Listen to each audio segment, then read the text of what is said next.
Hello and welcome back to How to Tutorials. In today's video, I'll be guiding you how to enable face grouping in Google Photos. This feature allows you to organize your photos by identifying and grouping images of the same person or even pets, making it easier to navigate through your memories. First, open the Google Photos app on your device. Make sure you're signed in. Tap on your profile at the top right corner of the screen. Select Photos Settings.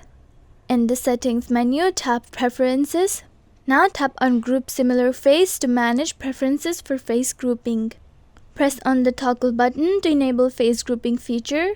After enabling it, click OK to confirm your choice. Google Photos will then start analyzing your photos to identify and group faces. You may receive notification review and confirm groups in order to improve the accuracy of the feature. Check this periodically to confirm if they're accurate. And that's it! You've successfully enabled face grouping in Google Photos. Hope this tutorial helped you. Make sure to subscribe our channel for more video updates. Thanks for watching!